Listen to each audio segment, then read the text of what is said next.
Welcome to everyone. Thank you all for joining us tonight. This is the 2019 Enid Mark Lecture in Contemporary Poetry and Book Arts. This lecture series is brought to you by the Mortimer Rare Book Collection, which is part of Smith College Library's Special Collections. I'm Shannon Supple, and I am the curator of rare books here at Smith, and I'm so happy to be here tonight, and I'm so happy to be able to introduce to you someone who I admire greatly. Before we do that, though, I want to ask you to please turn your cell phones to silent and turn your ears to open. Thank you. Enid Epstein Mark, Smith College class of 1954, was a writer and book artist. She studied English literature and studio art here at Smith and was passionate about words and imagery. She founded Elm Press in 1986, and her books are filled with her artwork, poetry, sometimes her own and often that of modern women poets, and carefully considered typefaces, designs, and bindings. Smith College Special Collections holds many of her books, and I encourage you to visit us in Young Library to view them. We are grateful to Enid for her work and vision, and to her husband Eugene and her son Peter, who's here this evening, for the creation of this lecture series. Tonight, it is my honor to welcome and introduce to you Johanna Drucker. She is the Breslauer Professor of Bibliographical Studies in the Department of Information Studies at UCLA, and is internationally known for her work in artist books, the history of graphic design, typography, experimental poetry, fine art, and digital humanities. Her work is represented in special collections in museums and libraries across North America and Europe, including here at Smith College Special Collections. She has written novels, such as last year's Downdrift and Ecofiction, and a diverse array of critical scholarship, including Graphesis, Visual Forms of Knowledge Production in 2014, and recently in 2018, The General Theory of Social Relativity. Johanna is a contemporary Renaissance human whose last name means printer and whose PhD is in écriture, or writing. The universe of theory, materiality, and the connections between them is the space in which Johanna weaves her work. Having followed Johanna's various creative and scholarly efforts for years, I often wonder how she has found a way to fold time to think through and labor over her expansive oeuvre. In her 2007 essay, Intimate Authority, Women, Books, and the Public and Private Paradox, Johanna writes, "The space of a book is intimate and public at the same time. It mediates between private reflection and broad communication in a way that matches many women's lived experiences."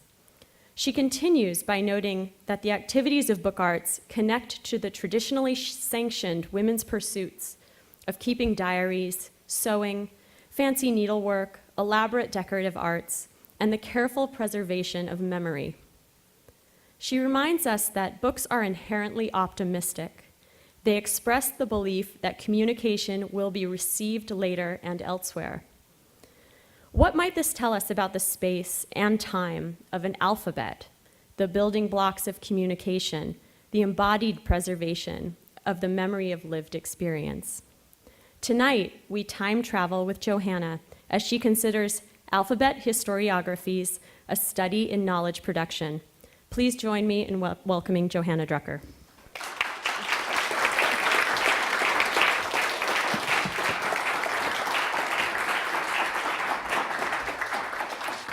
Thanks very much. It's an honor to be here and to have a chance to speak in the context of a lecture series that had such a really formidable person after whom it's named. And I care a great deal about poetry and about the book arts and about design. And at one point I was offered a position in a position that was a chair in poetry and letters. And I said to them, I do a lot of the letters part, so, which isn't always true of poets, interestingly enough. So I'm going to talk about a project I've been working on for more years than I care to sort of imagine, but most recently in the context of the fellowship that I was offered by the Beinecke to come and use their collections and to focus really deeply on this project, which I call Alphabet Historiographies. And it's very much a project about knowledge production and material aspects of knowledge production.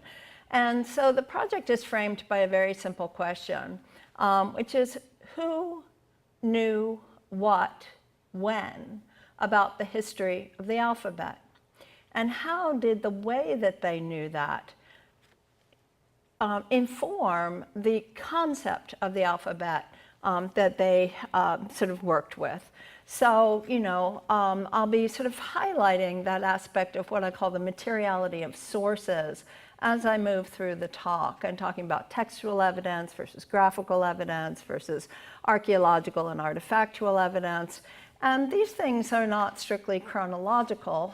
They tend to kind of overlap over time. But there is a kind of chronological sequence of events that occurs within the history of Western knowledge, and in particular as empirical, rational, forensic, and archaeological methods come into play. So you will see some of a chronology, but not a strictly overdetermined one. So we have to start with, what is the alphabet, right? And how people understand what the alphabet. So let me give you a couple of fundamentals. So normally if you talk to a literate person and you say, tell me something about the alphabet, their response will be, oh, what alphabet? You mean our alphabet? You mean the Greek alphabet? Okay, so all those things are wrong. And basically, there's one single source for alphabets, and I'll show you a little bit about that in a moment. And the Greeks didn't invent the alphabet, and they sure knew it, as you'll see in a moment. And our alphabet actually derives, as do all alphabetic scripts in use in the world today, from a cultural exchange. And the cultural exchange took place in the region of the world known as the Levant, that stretches on the eastern edge of the Mediterranean between the areas to the north that were part of the, sort of Babylonian culture, Assyrian, Akkadian, Assyrian, and so forth, where the cuneiform scripts developed and gradually began to transform into syllabary, and the writing systems further to the south and west, which were developed in Egypt, and which also started to move towards a more syllabic analysis of language.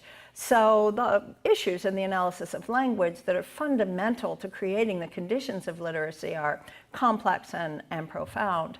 But this cultural exchange is very interesting in part because of the way it's been characterized over time. And there have been partisans for wanting to dismiss one part or other of that history at different points for reasons that you will see. But this is one of the kind of, standard ways of thinking about, what the alphabet is. And you will notice that the term proto-Sinaitic exists on the top of the second column. And that's because the physical evidence that contributes to our understanding of this process of exchange and formation is mapped onto geographies. So the Sinai region, which is in that place between, is one of the areas where we see alphabet formation, but we also see Phoenician and Paleo-Hebrew, which are part of the more northern scripts. Another thing that's interesting is throughout much of the period intellectual history of that area of the world, it was referred to as Asia, right? So if you look at maps, as I did this week, 17th century maps, the whole area of the Levant, up through Asia Minor, down through modern day Syria, Jordan, Lebanon, Israel, into the Sinai, is called Western Asia. And we don't think of it that way.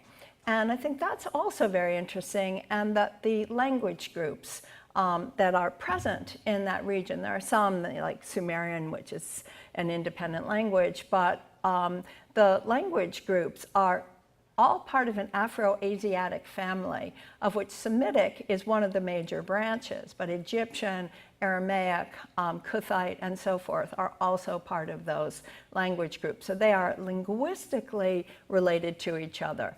And again, these things are important in terms of the way in which this particular formation begins to occur. But what's interesting is I could show you alternatives. Okay, I just showed you, you know, the version you're used to. You got the Oxhead, you got the A, you got the, you know, Phoenician, early Greek. Okay, why do we got those Egyptians standing there with the owl turning into the A? How did that happen? Or the eagle, right? The owl is the M. Wait a minute, what's happening here? So what's happening here is that, again, much is still debated. Much is still not fully determined about precisely when and where these exchanges between these shared language groups but different script forms came to actually consolidate into what by around 1050 BCE was what we call the Phoenician alphabet. The Phoenicians were also Semites. They also circumcised within their culture, but they were Semitic language speakers. By 1050 BCE, the script form is sufficiently stable that it can be spread. You know, by Phoenician trade routes. When, where, and how these transmissions occur, again, much debated. But the influence of Egyptian language analysis and Egyptian hieroglyphics and their simplified form is another piece of this whole discussion. And we'll see this in a few minutes when I come back to the end and start to talk and talk a bit about the diffused and distributed nature of this cultural formation. Now, I said to you a few minutes ago that all alphabets have a common root. So in use today, in the world, there are writing systems. There's Chinese, Japanese, and Korean. They are of independent origin. They are not alphabetically influenced, in spite of the wishes of many 17th, 18th century antiquarians who would like to sort of make Moses the father of everybody and whatever. But we'll get to that in a moment, too. I mean, he was a busy guy, but really. Okay, so, but anyway, those scripts have independent origins, and so did the New World scripts, but they're no longer in use. Easter Island had a script, the Indus Valley had a script. Aside from that, all alphabetic forms derive from a single source, which is this, Canaanite, linear, Proto-Sinaitic, Byblos. You see the influence of the Egyptian hieroglyphs coming in here and then coming down. And people say, well, wait a minute, no, this can't be like Arabic. Arabic can't be related. Yeah, okay. So I'm going to walk over here for a second and you will see. From Phoenician, you get Archaic Greek, Old Hebrew, which dies out and gets replaced by what's called Jewish, the Square Hebrew, Samaritan, Phoenician, Punic, Greek, Etruscan, all of these things. Syriac, Estrangelo, Nabatean, Arabic. Arabic doesn't actually come into being until the Common Era, or close to, right? So you have all of these scripts, Turkish, the Berber, the alphabets used for the Berber region in North Africa, okay? Palmyrene, Armenian and Georgian, all the Indian scripts of the Southeast Indian Peninsula, Ethiopic, right? Amharic. So all of these have a common root. Do they change? Do they adapt? Do they get transformed to suit the specific languages? Yes. It's important to remember there's not a one-to-one correlation between languages and scripts. You can use pepper in any cuisine in the world, right? Same, you can use an alphabet to transcribe a language. We can use Romanized script for Finnish, which is nothing like Latin, right? So these language groups are separate. So that's another basic point. But I can also show you a different tree of derivation, okay? So slightly altered in terms of the way in which it's constructed. So my point here is simply that these are matters still of some debate, but also that tree metaphors are probably not the best ones for describing what is a more diffused and complex process of cultural formation that does stabilize, but doesn't, strictly speaking, have, a begetting, feature here. It's not like, Nabatean begets Arabic, so to speak. It's more of a modification process. So with those basic sort of points of information in place, I'd like to go back to my who knew what when about the history of the alphabet, and how did how they knew it influence what they, the way they thought about it. And I'm going to give you this list. I'm not going to go through all of this in great detail, but to give you a sense of the kinds of modes of knowledge production that I see emerging within alphabet historiography and alphabet history. And the first of these is textual. The very first sort of moment at which someone talks about grammata, talks about the visual sort of form of a language notation, is in 440 BCE in the work of the Greek historian Herodotus. Now, Herodotus is a figure who's still much debated, believe it or not, and I'll talk about that in a second. But what Herodotus records in his histories is this passage. This might be the single most cited passage in the entire history of alphabet literature. It's cited over and over and over again. And what he says is, hey, we didn't invent this. The Phoenicians brought it to us. This Cadmus thing, which might be a myth, might be a king, might be a person, might just mean a generic name for somebody from the East, right, brought it to the Greeks. So if we take a look at this text, I'm not going to read it, you can stare at it as I speak, we're immediately confronted with the problem of what kind of knowledge can be instantiated in textual form.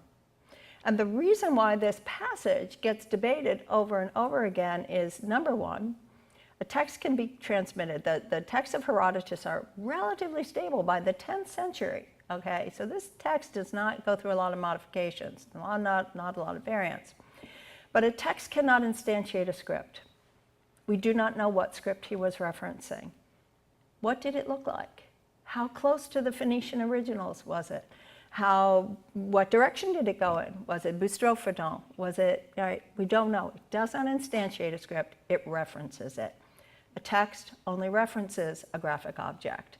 So we have a lot of questions that come up here, and the questions are the same for geography. Exactly what Thebes does he mean, and where is Boeotia, and who are the Ionians? And again, what did those terms mean for Herodotus versus what they meant for later interpreters?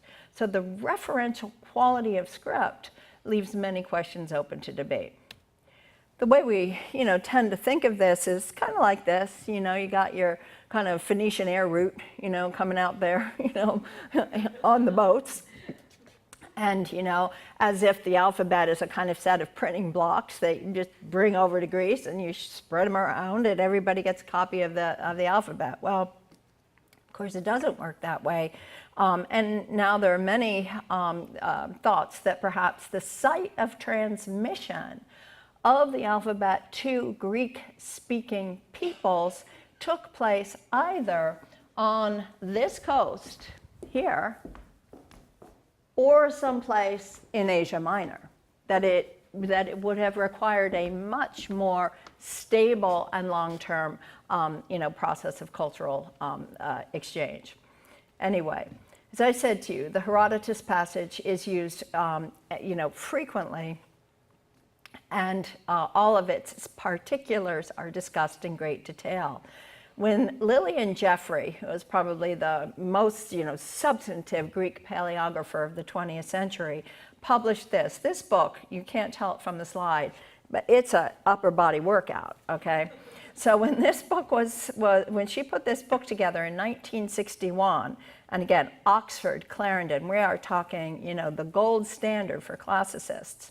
She spent the whole first chapter of this book going through every detail of that Herodotus passage to try to figure out how the physical evidence that she had, and she has all the physical evidence that was available in 1961, which she inventories place by place, date by date, script by script, letter by letter, right? And she's trying to figure out how does this reconcile with Herodotus. So this is interesting because the physical evidence and the history have to somehow align, and we will see this again. There are other kinds of textual evidence, and of course the other long tradition of textual evidence is the one that comes out of biblical passages and the conversations that Moses has with God and that God has with Adam. And, sometimes they're two-way conversations. And Josephus, the first century Roman Jewish historian who wrote Jewish antiquities, is the kind of conduit for the story of Seth and Adam. And the story is there, but he really brings us to the fore. And, Seth is Adam's son. And, there's the story that Adam says to Seth, you must go and find, make two pillars, and one of marble, one of brick, and write on it everything that we know so that this will not be lost. You can only imagine the incredible amount of debate about what this means. How did Seth know what writing was? What was the writing that he did? Where are those pillars? And when it comes to Moses and the Decalogue, again, the same debates come up. If God said to Moses, you must write this in your own words, then did God write the Decalogue? Did God write the Decalogue but not the 5 books of Moses? And how come Moses didn't turn around and say to God the way that Noah did, I don't know how to do it, you must tell me how? Right, so these are serious debates within the history of alphabet historiography. Two textual traditions, very different. The classical tradition is going to get tested against evidence. The biblical tradition can only be tested against faith. So they are very different grounds of authority. Now, graphical modes of transmission factor into alphabet history and historiography quite differently. If you're going to make a graphical study of an alphabet, here's the Samuel Purchas image that's on the poster. This is from Purchas's Pilgrim, 1613, Purchas collecting all of these travel narratives and borrowing from various sources to supplement the narratives with these examples of exotic scripts. And so if you're going to create, it's one thing, and here we have to make a distinction between living scripts and non-living scripts. A living script is a script like Syriac or Arabic or Hebrew that is used to record a language. A non-living script is something like what you see in the first 3 lines here.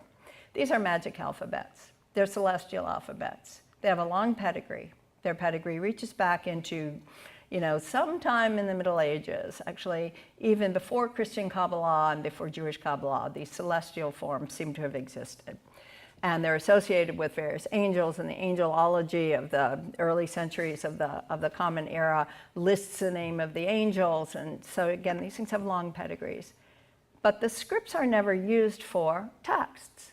They're only cited as scripts, but they stay stable. That means that a graphic exemplar has to be present if you're going to copy it. Otherwise, there's just too much room for variation. Where do these graphic exemplars circulate? How do they circulate, and how do they get copied? The 2 ways to copy something. One is to know the stroke pattern, right? So when you're writing, you're not drawing pictures of letters, you're using a stroke pattern.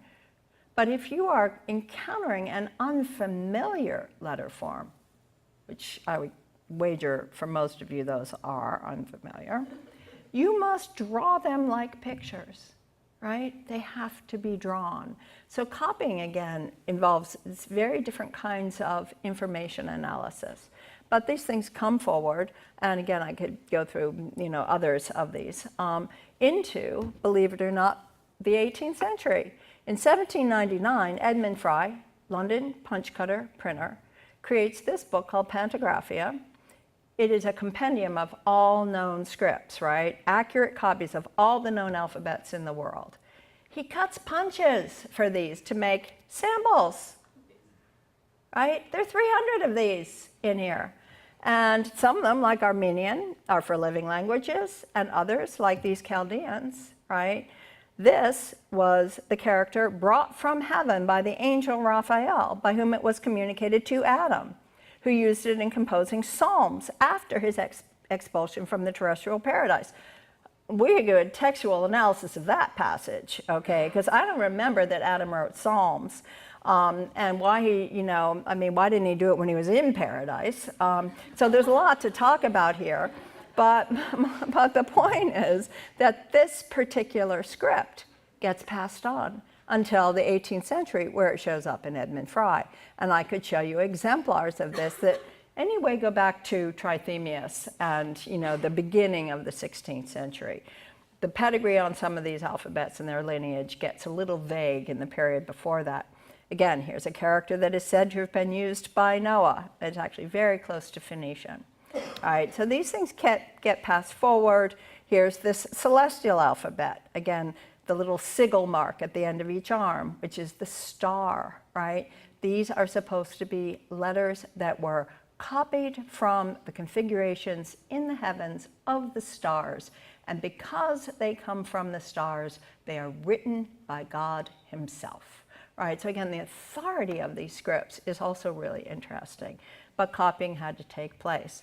Here's an early source, Ibn Washia, 9th century. This is a whole debate, the kind of authenticity of this particular text. But in this Arabic manuscript, you see in a 9th century version, those sigil forms. And again, here's the assignation of these to their place in the stars. This is Jacques Gaffarel on the left, and Agrippa, who copies these and brings them forward as well. But Jacques Gaffarel, Kabbalist, and again, the authority of these letter forms, it sort of takes on a whole set of dimensions because of their graphical quality. They are signs of the world made by God. Other exotic scripts that get passed forward and also have to be copied are scripts like this one. Now, this is a script attributed to Ethicus Ister, a 7th, 8th century fictive, not fictional, but fictive character whose cosmographia includes, accounts of travels to the east. Very rare in this period.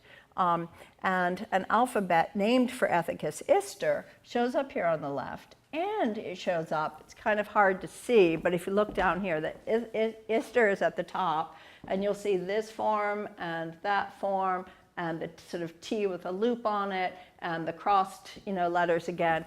That is Ethicus Ister's alphabet showing up in a 10th century manuscript of the Bishop of Fulda, Rabnus Morris's text on the invention of language, of letters. Now, Morris only has 3 other scripts that he puts into this. One is Hebrew, one is Greek, and the other is runes. So again, really interesting. Where's this Ethicus Ister alphabet come from? And it keeps getting passed forward. Other travelers to exotic lands like Bernard Breitenbach in the 15th century also collect and record scripts. And again, their degree of accuracy varies widely depending on whether or not Breitenbach sat down with a native speaker and extracted from a living language the script forms, or whether or not he was copying from an exemplar. So again, the graphical traditions of copying contribute a great deal of knowledge, but again, they're deracinated. They're very difficult to track, very difficult to trace unless you find the sequence of exemplars. Now, part of the way the graphical information gets analyzed and studied is in this wonderful form, which is the table. Now, the table and the grid are very old forms. They go way back into Babylonian accounting systems and calendar systems and so forth. So the grid, as an organizing system for knowledge types, has a long history. But here it gets used in the service of scripts and their comparison. What you're seeing on the right is Athanasius's table of scripts from Tourist Babel.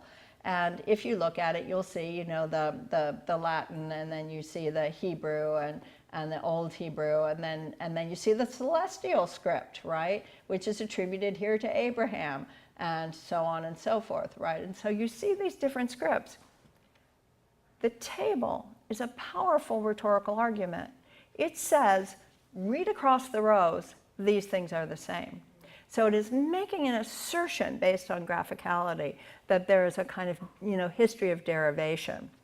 On the left, what you see is a Dutch reproduction. Just a couple years later, it's like, hey, that Kircher guy had a good idea. I'm going to copy that.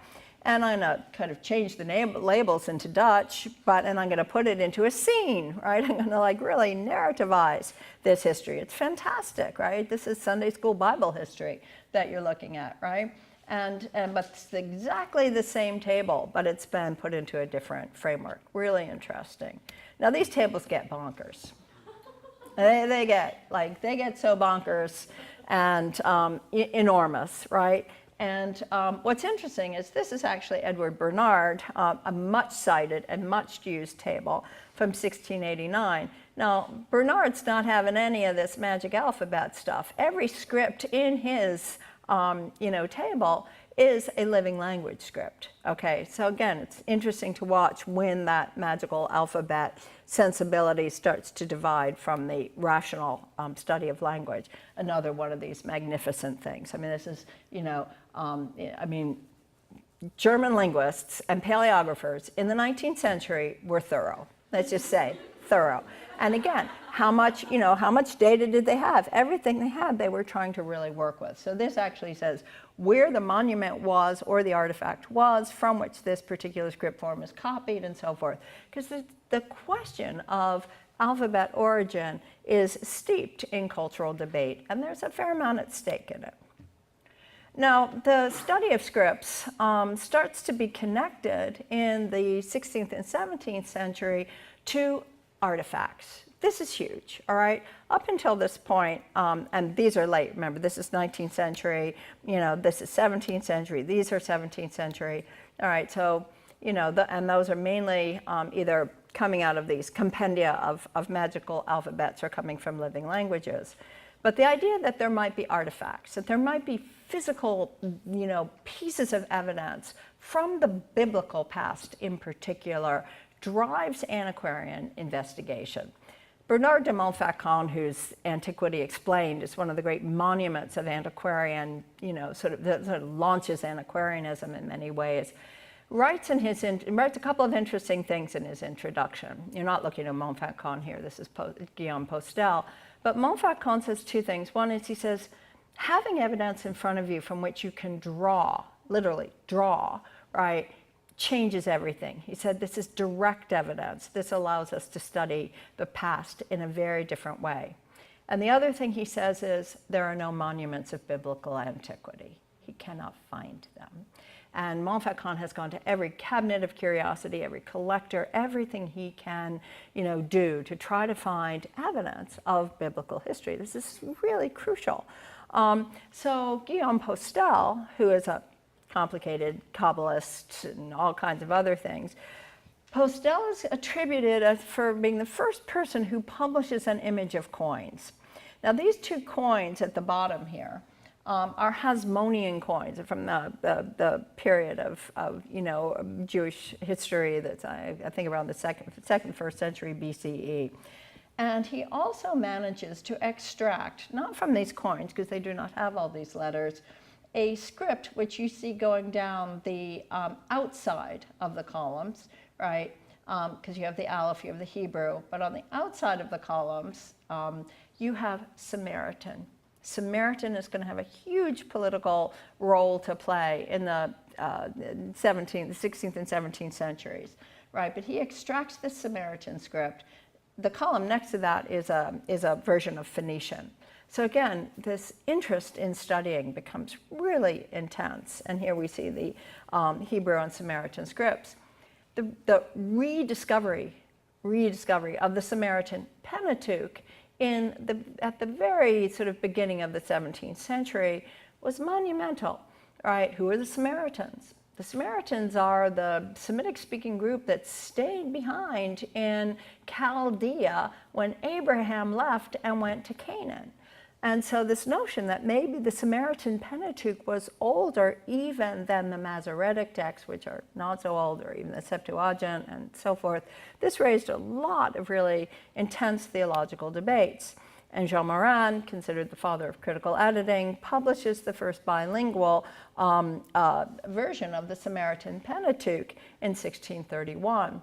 Now, again, is the Samaritan alphabet the original alphabet? All the antiquarians are suddenly asking. Is this older than Hebrew? The investment in Hebrew as the first alphabet, as the alphabet, as the alphabet written on the Decalogue, on the tablets, is enormous. To displace this with Samaritan raises all kinds of questions. Still, the quest goes on to find this evidence of the biblical past. Again, we have all of this stuff. This is Montfaucon all of these materials that are from the classical past, right, but very little from the area of the Near East in which biblical events had taken place.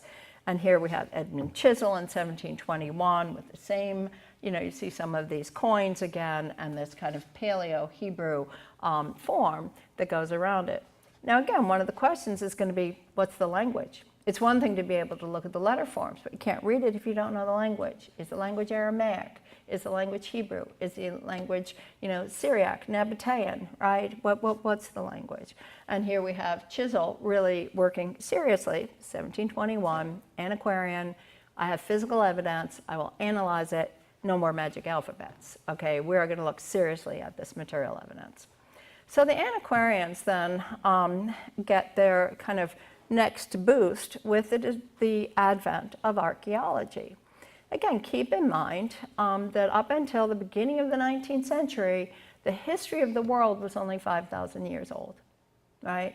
The discovery of geological time and the transformation of historical knowledge that came with that reshifting of timescales was also accompanied by the beginning of archaeological study. And archaeology differs from antiquarianism by being a reading of the strata of the earth. Very different knowledge conception, very different material conditions. Site-specific, but it still has to correlate with the history. What happens when they don't match up, okay? So we get these new modes of investigation. As a precedent to that, and I pulled a detail out here on the right for you because I figured that the one on the left is a little bit crazy making. The one on the right is a little crazy making too. Okay, the first thing that starts to happen are direct copies of inscriptions in parts of the world that had really not been subjected to that kind of investigation. Ethicus Ister's Fantasy Travels, or even Bernard Breitenbach collecting exotic scripts, it's not a direct copying of monuments. Now what happens with the travelers is they start to see inscriptions on monuments and say, I want that. I want to take that back and study it. 18th century is a fantastic century for the study of ancient languages and knowledge about. Up until the Norman conquest, there was nobody in the British Isles who knew Hebrew. All right, I mean, it's thinking about where are these points of knowledge learning about languages. So Richard Pocock, who has to be in the East for business of various kinds, goes and makes what are called squeezes, right, like rubbings off of the inscriptions in Sinai. This is Sinai Peninsula. And he comes back with these drawings. And it's like, what? What is this? This is the first time this kind of direct imaging has taken place. So now it's like, oh, now they're not looking at, sort of script samples that have been extracted from a living language. Now they're looking at physical evidence. And then the question is, what's that history? You'll get somebody like Charles Forster in the 19th century. Here's his chart, which is a giant thing, the harmony of primeval alphabets. And he's looking at these Nabatean inscriptions. They're also coming from the Sinai. And he's, what is this? How do we understand these? How do we analyze them? And Forster, who is, this is very far in the south, right? These are these areas in the Sinai Peninsula where the Nabatean inscriptions are. And he's saying these have to be related to the Egyptian hieroglyphs. It's like there have to be these connections. So again, these questions based on the physical evidence. Now, Forster never goes to the Far East, but other people do. And the Palestine Exploration Fund, which was established in 1865, and again, keep in mind the Ottoman Empire controlled the Near East until the beginning of the 19th century for 400 years, right?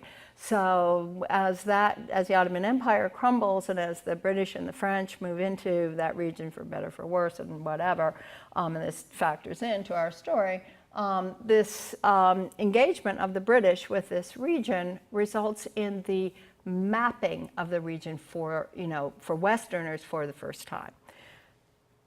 Now we're in Palestine. Palestine being the Roman name applied to the region in order to separate it from its Jewish history, but it's called Palestine. So here we have, the opportunity to go into the area that is the Holy Land and begin to dig, begin to look for archaeological evidence. And one of the major figures in Egyptian archaeology is this fellow, William Flinders Petrie. Now, Petrie's a major Egyptologist and archaeologist, so he's been working in Egypt, but he's being sent to Jerusalem on a diplomatic mission, right? So he has to take something from Egypt to Jerusalem for some reason, for somebody. He happens to have with him his wife, lucky for him, because as they're stopped at a inn and camping, she says, "Hey, take a look," right? So Hilda, says, "What are these inscriptions on these rocks here?" And Flinders goes, "What?" And suddenly this sense that there is this, set of exchanges that has gone on and left traces on these rocks in this region starts to, sort of work its way into Petrie's thinking. And he writes this incredible book in 1912, which is called The Formation of the Alphabet. 1912. For the first time, this is so like proto-structuralist, it's almost like reading Saussure's notes. The first time somebody is saying the alphabet is not a thing that got made, it is a thing that came into formation. So the idea that the alphabet comes into formation in a set of cultural exchanges around the Mediterranean, and that its glyph form stabilized to varying degrees in different places is, his thesis. And he demonstrates this in this work. And again, just kind of to remind you of what it's like in these spots, right? I mean, this is the environment in which these discoveries are being made. This is a very famous piece of alphabet history. This is the Sphinx from Bedell Kadeem in the region of the Sinai where there were turquoise mines and where there were Semitic workers who were leaving, inscriptions. And again, not Jewish, right? Semitic speaking, but not Jewish. This is an inscription on the Sphinx to the goddess Baal, right, who is part of Babylonian cosmology. And so again, Semitic speakers, but not part of a Jewish culture. So again, who are these people? What are they doing there? And how stable is the writing system? And how close to hieroglyphics is the writing system? And again, what degree of sophistication was required to analyze the sounds of a spoken language and make a correlation with a set of signs? That's mind-boggling. As I generally say to people, you're all literate sitting here, go off, take the afternoon off, analyze the English language and come back and tell me what the meaningful sounds are. And then we'll make up a set of signs for it. It's like, hurrah, right? Yeah, couldn't do it to save my life, right? I mean, this is hard. It takes, Anyway, so then the politics start to kick in. And this is also very interesting because you start to have this debate about, well, let's see, maybe the alphabet isn't invented in this part of the world that's really, what we think of as the origin of Jewish culture. Maybe it was invented more by the Egyptians. And, let's think about these traditions differently. And you even get a figure like Rhys Carpenter, whose version of the Herodotus text I quoted right at the beginning, who wants to turn Cadmus into a Greek. Right? It's like, you get all kinds of interesting distortions. But Gardner's work is a breakthrough, again, a positive breakthrough in his understanding of the synthesis, the complex cultural synthesis. Now, again, as I said to you, it's one thing to analyze the glyphs, it's another thing to know the languages. The study of ancient languages like Chaldean, right, and Syriac, Estrangelo, Nabatean, this was an industry that only developed in the 17th and 18th century in Western universities to begin to systematize. And you start to see the publication of grammars, lexicons, and the creation also of fonts in order to print these things. And as I said to you, the history of language study goes back quite a ways. The combination of archaeology and linguistic knowledge is what allowed an artifact like this, discovered by Henry Layard, one of the great archaeologists of the Babylonian Nineveh region, to be able to read the Aramaic on this particular incantation bowl and see in it those names of the angels that then come forward as part of the angel alphabets that I showed you in the graphical section. So again, the intersection of different forms of knowledge are essential for understanding this history. So then we move into the modern period. Oh, wait a minute, Newton. Yeah, he's modern. Okay, but modern how? Okay, so to move into the modern period, we're going to have to do a major, as I said, chronological adjustment. This doesn't really happen until the 19th century. In 1728, Newton, very upset about the work of Newton's the one who upsets everybody, upset a whole bunch of people. But Newton, looking at the work of Bishop Ussher and others, again, the kind of establishment of the chronology of the history of humankind is a serious, sort of industry almost in the 16th and 17th centuries. By the time you get to Newton, he's building on Ussher's chronology, which built on Eusebius's chronology and Scaliger's work and so forth. They have this whole lineage, right?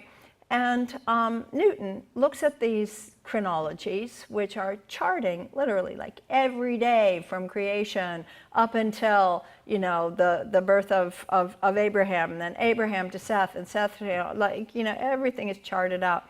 They even have detailed studies of the 40 days of Noah, the 40 days and nights of Noah's ark and the flood, and weather reports. Guess what happened during those 40 days and nights? It rained. Okay, but they record this, okay? This is seriously, put down. So Newton looks at all this and says, nah, this doesn't feel right. These chronologies seem off to me. Now, Newton knew a few things, right? Let's face it, right? Newton is aware of the cosmos, the motion of the planets and so forth. And Newton says the math is off here. It's really off. So he recalculates. 4 days, right? Difference. Newton, what are you thinking?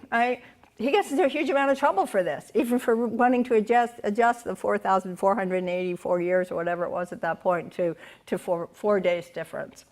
But we do move into the modern period, and we get archaeological, geological. Now, it's not wrong. And again, one of the things I'm interested in this particular project is, Newton, Ussher, the antiquarians, their explanation of history, according to those chronologies, is not wrong. It is complete. It's complete unto itself. And I think understanding the cultural otherness of the past as something that has its own integrity is really, really important. And so I'm really interested in that work as a totality, not as something to which we have correctives. Again, the blindness of the present to the present is something we also need to be aware of. But we start to get really serious, the alphabet, Key to the History of Mankind, David Diringer, these really wonderfully exhaustive and careful studies of the, at the intersection of archaeological knowledge, paleography, which is the study of glyphs, linguistics, which is the study of language, and the desire to reconcile with the historical tales like Herodotus. But along with that comes a new wave of debate and partisanship. And the partisanship is the one that comes out of classical studies and this set of arguments that start to say, well, the alphabet may have been invented by Semitic-speaking people in the ancient Near East, and it may have been spread by Phoenicians, who suddenly don't look like Semites anymore. But when it got to Greece, it changed. It became something else. And the something else, which is an alphabet versus now we have a new category, the abjad, the alphabet is so superior that we can't even really relate it to its Semitic origins. It's a completely different thing. The Greeks invented the alphabet because they made this alphabet. Now, yeah, I know, it's amazing, but the Greek alphabet, keep in mind, is a modification of a script that came from a Semitic language group right? So Semitic language have a triconsonantal root form that is, the way in which they need to be notated. And the Greek language is Indo-European, completely different language group. It needs a different kind of notation for disambiguation. But we get a whole set of discussions of the way in which the literacy of Greece, the great triumph of Greece, the Homeric poems and Plato and rational thinking and Western culture are all part of this Greek invention of the alphabet. And the critique of this comes in the work of Martin Bernal, who also wrote a book called Black Athena about the Afro-Asiatic roots of Western culture. Got roundly criticized, as you can imagine, when this first appeared. I mean, this was counter to the whole sort of separation of Greece from, the rest of the ancient world. And so the Cadmean Letters, which looks at these debates, was, again, sort of not really engaged seriously. I think it's one of the few serious books on alphabet historiography that exists. So anyway, these debates, what's the alphabet? What category does it fall into? How do we work with that? The study of epigraphy and paleography, again, become organized rational sciences, starting really in the end of the 18th century, but blossoming in the 19th century. And partly because of the availability of archaeological evidence, artifacts, and those materials on which the study of scripts, inscriptions, signs, and glyphs can be organized and studied. And so we get these really terrific, epigraphers starting, again, the German linguists and epigraphers are fantastic in the 19th century, a figure like Mark Lidsbarski, who really breaks ground, and coming up into the 20th and 21st centuries, again, with these very, organized, like, let's look at every monument, every glyph, every script, and try to figure out, what happened, when, and where. So you get, again, these tables, very elaborate, very complex. And as I'm coming to the end here, just a final sort of technological innovation, and then a few finishing remarks. So forensic analysis of the materiality of physical evidence becomes really only systematically available in the 20th century, and then gets enhanced by digitization in the 21st.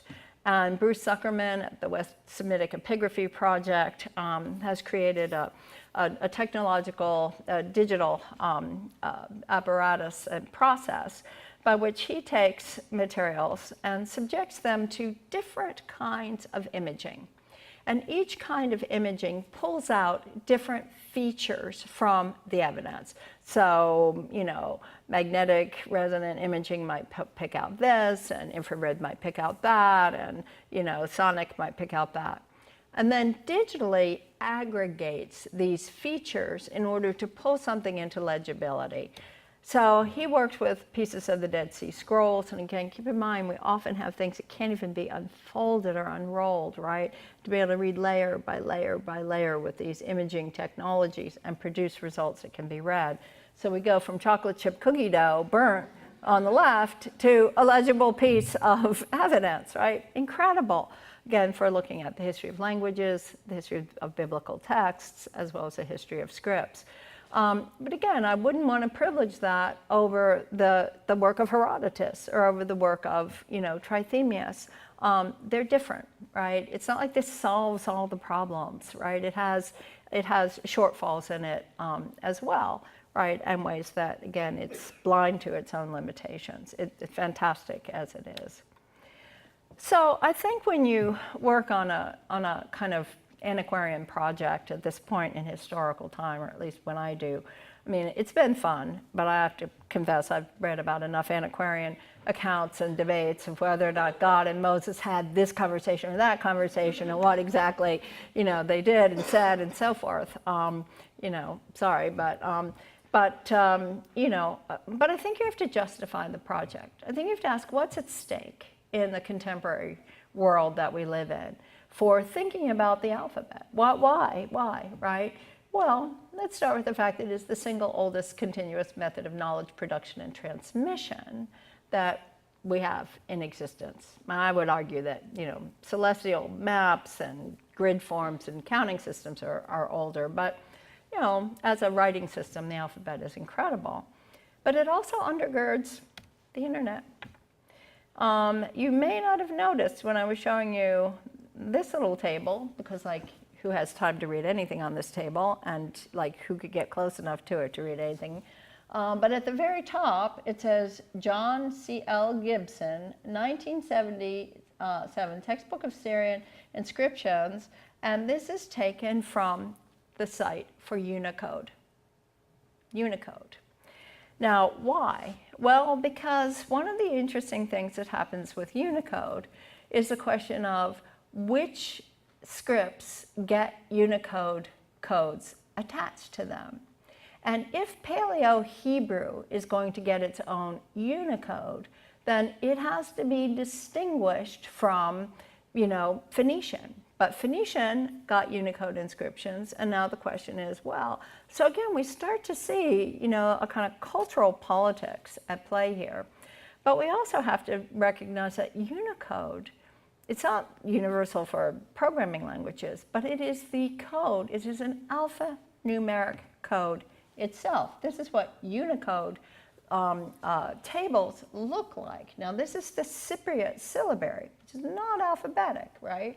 But if you look down the side on the left, we go from numbers down into letters, and it keeps going, and across. And every glyph for display purposes in screens and computers in the world is coded in Unicode. And Unicode is alphanumeric. Now, if that isn't a hegemonic, infrastructural control mechanism and an imperial move, I don't know what is, right?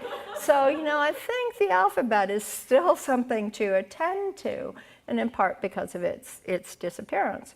It's like you get these debates about, which, whose system is supposed to be the medium of exchange. And so this is a contentious issue. So when somebody like Havelock writes, a scholar like myself who's not a sinologist and yet ventures the proposition that Chinese languages should be written in the Greek alphabet. Gee, why would a classicist say that? Or Romanized, to use the current term, is treading on uncharted territory for him and does so, at his peril. Okay, so at least he understands this is highly charged. So I think, the infrastructural role of the alphabet makes it a highly charged issue in our time.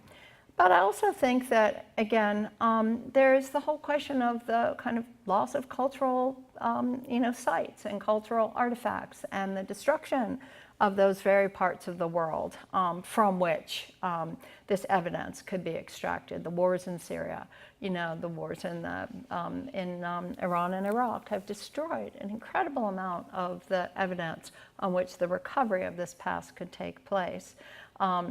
And you add to that the fact that new discoveries are still being made to offer us new ways to conceptualize what the alphabet was. So that in the 1990s, when the Darnells were, hanging out in this little area of Egypt, notice we're not in the Sinai Peninsula here, right? The Sinai Peninsula is over here, and they were hanging out up here in this place called Wadi El Hol. Wadi is a valley, and they found these inscriptions. And suddenly the whole question of what that geographic range was within which that cultural exchange took place, from which the formation that became the alphabet could occur, it all broke open. There had never been anything found that far west and that far south. So again, so what, except that again, the kind of cultural politics of who claims, this origin myth and how it plays out in terms of contemporary cultural politics, continues to burble and cause considerable debate. So I would argue that, this is not something that's merely antiquarian, but is quite relevant to our understanding of the cultural politics of knowledge production and transmission. So I'll stop there, and thank you.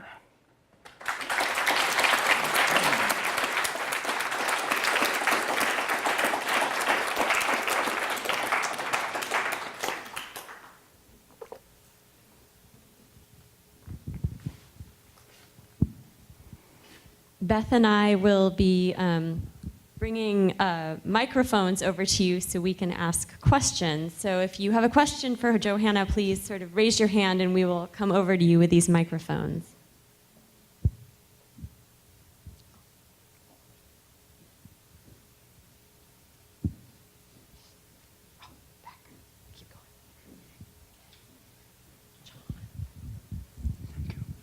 Thank you very much for your talk.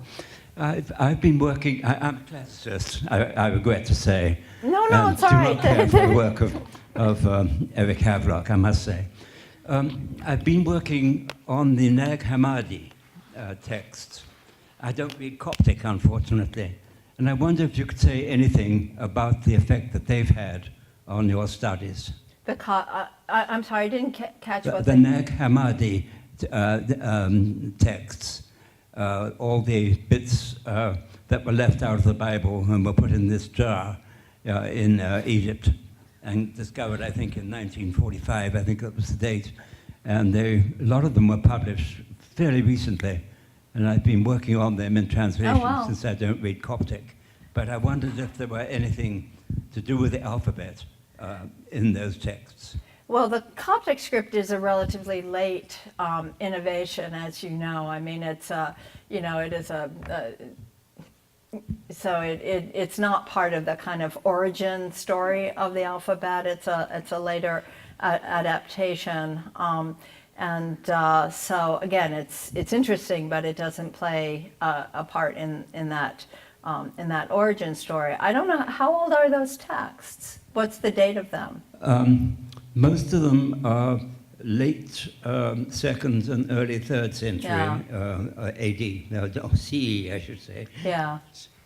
So again, I mean, the richness of these traditions and of the ways in which the, newly, still being unearthed evidence fills in bits and pieces, whole, areas of our understanding, either of a text, and its transmission. As you know, the discovery of the Dead Sea Scrolls was absolutely incredible, right? Radical, revolutionary.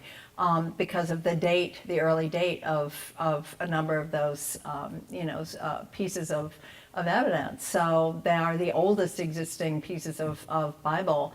But are these older than the Dead Sea Scrolls? No, I don't think so. Yeah. So, but it sounds like they're fairly contemporary. So again, it adds tremendously to our knowledge of the textual transmission, but the Coptic script is not a mystery. In other words, its history is well known and well documented. So I actually I pretty much stay on the side of looking at the scripts, the history of the script and debates about it, because again, the scope of this is so ridiculous anyway, but that sounds fascinating. So, I mean, and when you say left out, in other words, they didn't show up in the Septuagint, and so they never made it into the Vulgate, and they aren't in the Masoretic texts either. And that's correct. Yeah. Are they in the Samaritan Pentateuch? Do you know? No, I think Coptic and Greek are the chief texts, but of course I haven't seen them, unfortunately. Right. Interesting. Huh. And is there any systematicity to what got taken out? Any what?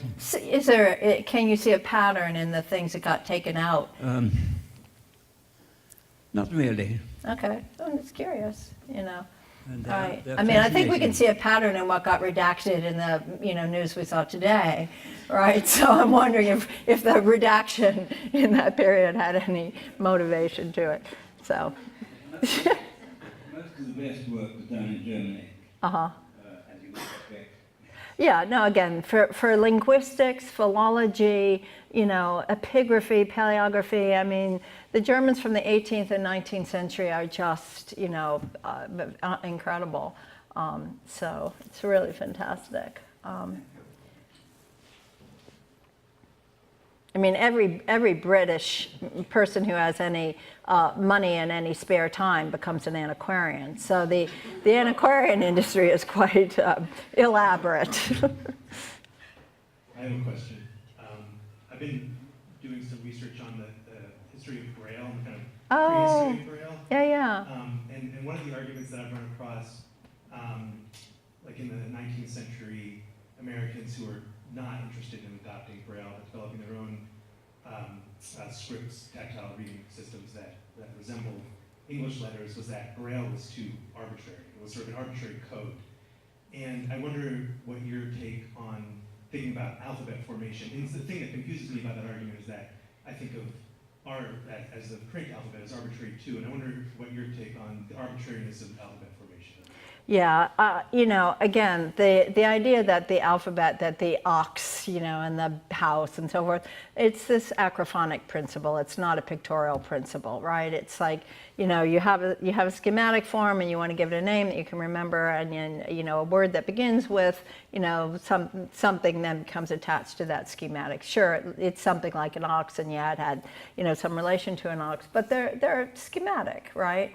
And so that's really, you know, so arbitrary, they're not motivated signs for the most part, though they may have an affiliation, and yet the desire to project meaning onto them is enormous, right? Everyone wants to see them as having this, you know, I mean, if you want to read a history of, you know, of eccentric thought, you know, I mean, my earlier book of The Alphabetic Labyrinth was all about eccentrics, you know, imagining value to the visual form of the letters. But the letters are really fairly arbitrary. What you need are, you know, signs that can be distinguished from each other in a finite set. That's all you need, right? So when all of the people who are working, particularly in the 17th century, which is when you see a big flowering of this, attempt to come up with more rational systems that are equally arbitrary in their graphical form, but have a kind of rational infrastructure to them, the question of, can you make a system that reads directly to the eye, that encodes knowledge? So the history of the, alphabets for the deaf, sign language, developed in that period. But I think the use of tactile alphabets is later, right? What's the earliest tactile alphabet experiment? Do you know? I don't know. I mean, if you look at Kipus and ancient Incan, No. you count that? No. No, because first of all, they have color to them. It's like 18th century prints. Okay. And then there's actually, is it perforation? Letters, Yeah. So you're asking about like a separate. Yeah, no, I was just wondering when that starts, because again, I'm more familiar with the alphabet for the deaf and the sign language, which was again 17th century experiments. So yeah, they're arbitrary letter forms. So, you can learn another set just as easily. Yeah. A sort of related question. What's your take on Denise Schlant-Besserat's argument about the origins of writing? Is there a politics to what she's arguing? Well, I love her work, and I've learned so much from it. There's a lot of different arguments in her work, as you know. I mean, there's the, notion of counting and the tokens, and the emergence of a recording system for accounting purposes as a kind of first bureaucratic management of, in cultures where you have enough surplus that something is there to be managed, right? So, I think it's not so much in fashion these days to imagine that, the origin of language is for poetics and emotion and for all of those, sort of confusions that we introduce into life by having, like, if we had just stuck to accounting, we might be better off, but, with language. So, I think when her work appeared, there was a lot of, that work about the tokens. It did cause a lot of discomfort because people wanted to see language really as associated with religion and sacred notions and literature, law, and poetics, right? So I think there was a kind of issue there. But then she also has done that very interesting work that indicates that the relationship between writing and visual forms is different than what we might have thought, that it's the rationalization of script as something that follows a line that gives rise to certain organizing principles for graphical space. And so the relationship between graphical space and its organization and writing spaces and their graphical, underpinnings I think also upset a lot of people. There's a kind of like, oh no, we want to go from the visual to the writing. It's like an evolutionary sequence. So one of the things that's interesting to me with this work is, what if it's not evolutionary? What if it isn't a strict linear development? What if it's a diffuse development that, this comes up and that comes up and this comes up, and there's more, sort of complexity to the exchanges. So I think she's a very subtle and sophisticated thinker. But is there another aspect to the politics that you're thinking about? No. Yeah. I've heard a lot of criticism about the timeline that she has. Yeah, it's too early. Makes people so uncomfortable. Yeah, it's considered too early, that she's pushing it back, to 9,000 BC and so forth. Well, it's so hard to know, because so much of the evidence for the period of human development in the last 100,000 years was ephemeral. We don't have it, right? It was on bark, it was on, leather, it was on the sand, it was on walls. So we have the caves because they were inside, right? What did they paint outside? We don't know, right? We're not going to know. And so I think, the partial evidence aspect makes, that's part of why this work is so fantastic, is the exhaustive attention to every single piece of evidence and the conscientiousness with which the, attempt to reconcile what language, what sign, what place, what history. How do we understand these things? It's really, really wonderful work. So anyway, yeah, I learned a lot from her work. I have a quick question for you. Since you're at the Beinecke, Yeah. what is your take on the Voynich manuscript? Oh yeah, the Voynich manuscript. I love the Voynich. If you can figure it out, there's a prize. No, I know. Well, since every cryptographer in the universe has tried to break the code of the Voynich manuscript and failed, and computational cryptography has failed to crack the code, I'm willing to say it's probably not a code, but it's a fabrication. And I think the date has been pulled forward quite a bit. I think it was, the whole, was it Roger Bacon, what's it? I think all that has kind of gone by the wayside. My favorite stories about the Voynich manuscript are actually when it was in the possession of William Newbold. Now, William Newbold was the professor at the University of Pennsylvania. It was called the Newbold manuscript for quite some time. And Newbold had the manuscript, and Newbold decided that the entire, I don't know if you know this, he decided that the entire manuscript was micrographia. And so he took a glyph about this big, a series of glyphs, maybe 7 or 8 glyphs, and he spent about 4 or 5 years blowing them up, right, and deciphering the micrographia, which I believe was actually the way the ink had stained the fibers of the paper.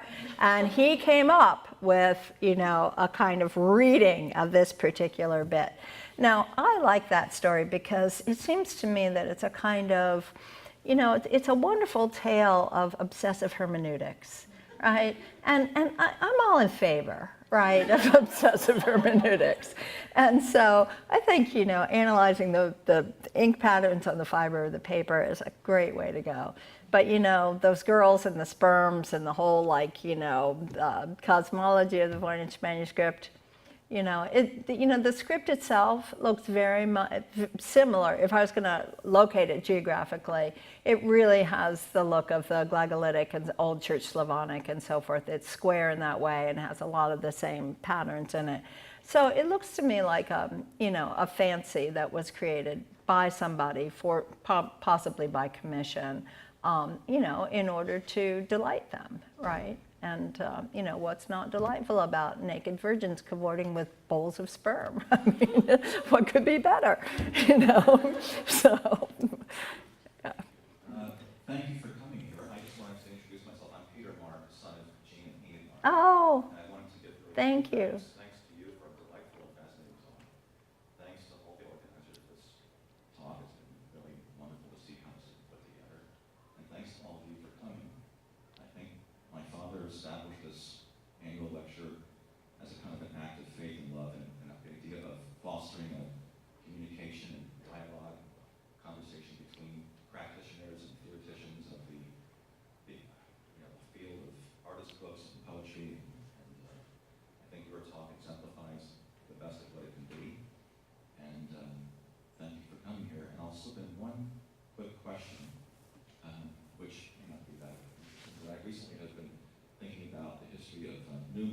Oh. And I'm wondering if your research has led you to look at that at all, if not.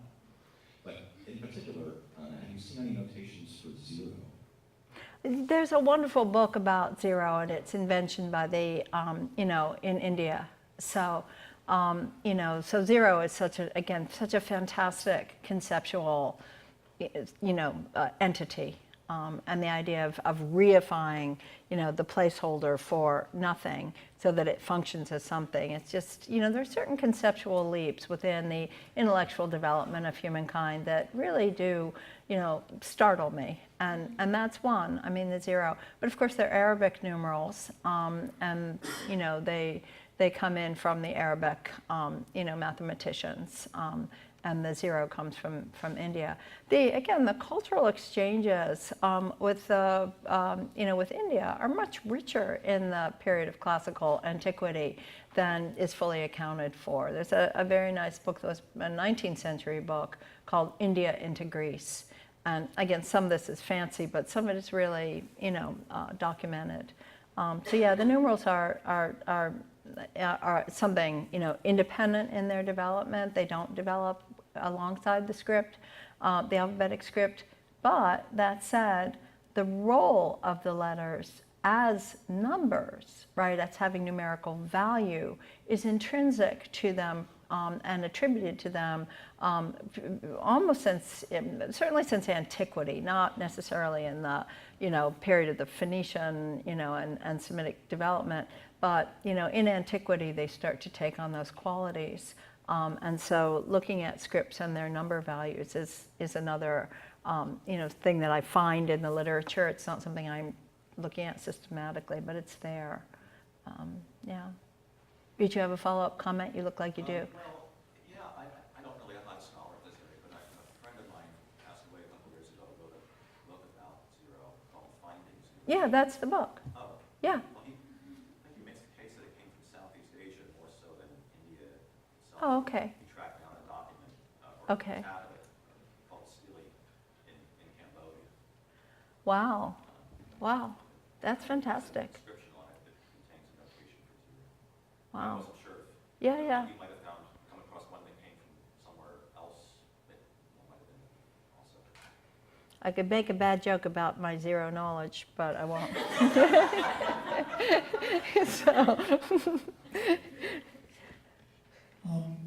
think they said you were at the library school at UCLA or whatever it's called now. Yeah, information studies, yeah. That makes me think about alphabetical orders. Oh, yeah. Does the order come in at the beginning or is Yep. it closed later? And The- the charts all assume that there was a sort of Yeah. for whatever at the beginning. The order is fixed and the names are fixed.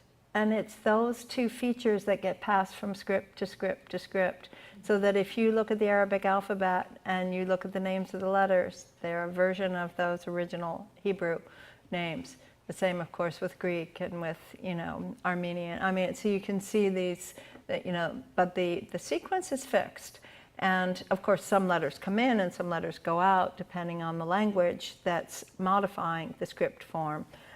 So the Greeks do add certain letters and they leave out others. And again, the question is, were there 22 glyphs that went from Phoenicia into the Greek mainland and islands, or were there 16? And were there 22, but they dropped 4? It's like, how did that all work out? But, alphabetic order, and I forget what the source of this is. It's something I picked up years ago, was used in the turquoise mines in the Sinai Peninsula as a way to assemble modular parts of structures because it was that fixed.